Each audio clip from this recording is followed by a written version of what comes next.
অমানবীয় উচ্ছেদ বন্ধ কৰক। কোনো পদ্ধতি আমি সহ্য নকৰো। আমাৰ প্ৰথম দাবী হৈছে, আমাৰ প্ৰথম স্পষ্ট কথা হৈছে, এই অমানবীয় উচ্ছেদ বন্ধ হ'ব লাগিব। অমানবীয় উচ্ছেদৰ বিৰুদ্ধে উত্তাল প্ৰতিবাদ। সংখ্যালঘু বিধায়কসকল যি ধৰণে নীৰৱতা অৱলম্বন কৰিছে, সংখ্যালঘু বিধায়কসকলে যি ধৰণে নীৰৱতা অৱলম্বন কৰি সংখ্যালঘুসকলৰ চকুৰ পানী যে মাটিত পৰি আছে আৰু তেওঁলোকে চাই আছে, ইয়াৰো হিচাপ কিন্তু 26ৰ বিধানসভাত লোৱা হ'ব। গতিকে সময় থাকোঁতে সংখ্যালঘু বিধায়কসকলক ৰাজপথত ওলাই আহিবৰ কাৰণে, হিটলাৰী শাসন ব্যৱস্থাৰ বিৰুদ্ধে ওলাই আহিবৰ কাৰণে আমি আহ্বান জনাইছো। অন্যথা কিন্তু এটা 26ত কিন্তু পহুক এটা তেওঁলোকে উঠাব। অসম স্তব্ধ কৰি দিয়াৰ হুংকাৰ আমচুৰ। এই ধৰণৰ অমানৱীয় অত্যাচাৰ বহুত সহ্য কৰিলো, যাৰ কাৰণে ৰাজ্যজুৰি আমি প্ৰতিবাদ কৰিছো। আৰু ইয়াৰ পিছতো ভয়াৱহ প্ৰয়োজনত ৰাষ্ট্ৰীয় ঘাইপথ হওক, ৰেলপথ হওক আৰু অন্য ধৰণৰ যদি গণতান্ত্ৰিকভাৱে আন্দোলন কৰি আমি অসম স্তব্ধ কৰি দিবৰ কাৰণে আমি সাজু আছো। হাতে হাতে প্লেকাৰ্ড বেনাৰ লৈ গোৱালপাৰা জিলা আয়ুক্তৰ কাৰ্যালয়ৰ সন্মুখত আমচুৰ প্ৰতিবাদ। তীব্ৰ ভাষাৰে সমালোচনা চৰকাৰক।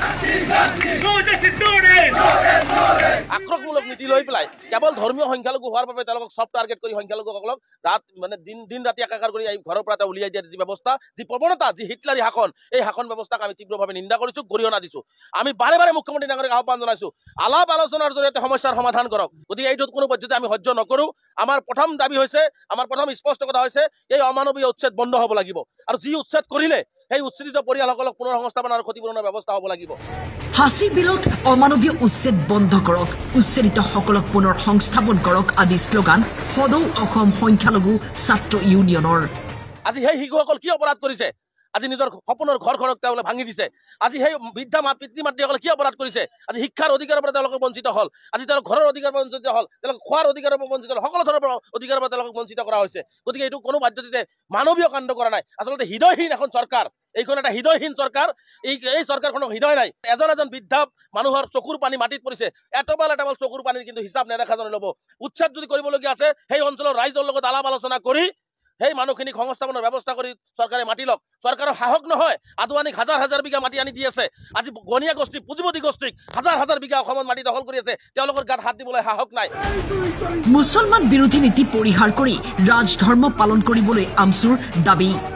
সংখ্যালঘু বিধায়কসকল যি ধৰণে নীৰৱতা অৱলম্বন কৰিছে, সংখ্যালঘু বিধায়কসকলে যি ধৰণে নীৰৱতা অৱলম্বন কৰি সংখ্যালঘুসকলৰ চকুৰ পানী যে মাটিত পৰি আছে আৰু তেওঁলোকে চাই আছে, ইয়াৰো হিচাপ কিন্তু 26ৰ বিধানসভাত লোৱা হ'ব।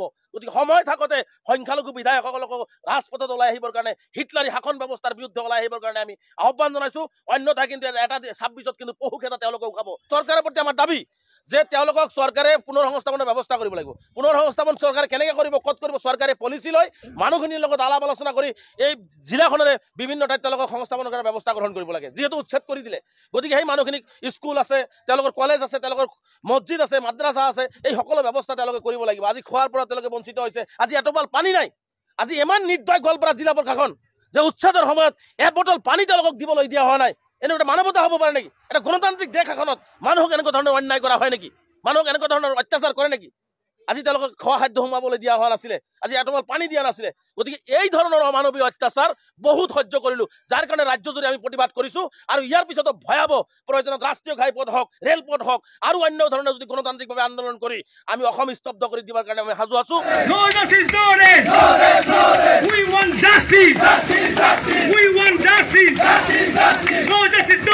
গোৱালপাৰাৰ পৰা মঞ্জুৰ ভূঞাৰ report, time 8।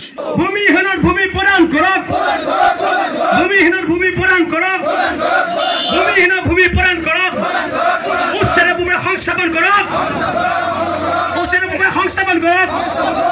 We want justice.